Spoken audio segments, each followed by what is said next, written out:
The Hood Canal Bridge connects the Olympic and Kitsap Peninsulas in western Washington state of the U.S. The bridge crosses over Hood Canal at Puget Sound, which is actually an inlet and is part of Washington State Route 104. The Hood Canal Bridge is a floating bridge, which refers to a style that is supported by various pontoons or flat-bottomed boats.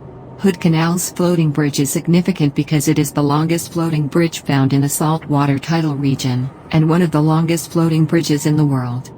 The bridge features a retractable section of pontoons, which allow for boats to safely pass over it. Hood Canal's bridge allows for people to avoid longer, and more complicated, routes. The official name for the Hood Canal Bridge is the William A. Booga Bridge, named for the director of Washington State Department of Transportation, after his retirement in 1977.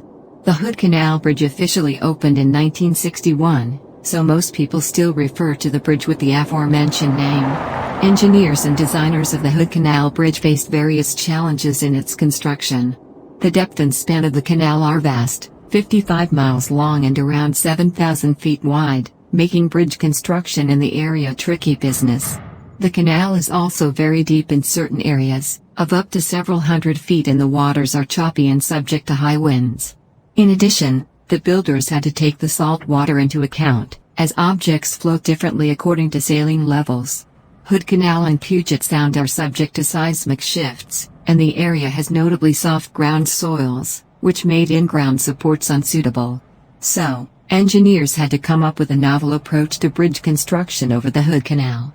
The solution was the development of a floating bridge made of various concrete pontoons with concrete anchors.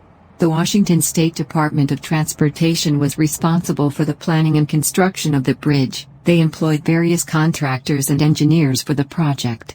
Pontoon construction for the bridge included a series of 23 large and hollow concrete pontoons, arranged in two main pier sections to provide support for the bridge on top.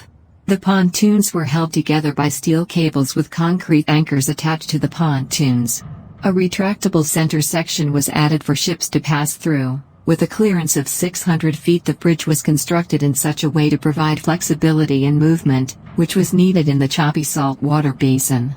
During the building phase, in 1958, two pontoons along the bridge sank after a storm.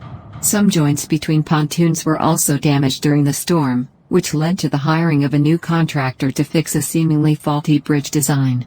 Construction lasted several more years after the 1958 storm. Tidelands State Park is a 13-acre seasonal day-use park at the west end of the Hood Canal Bridge, popular for wildlife and bird view.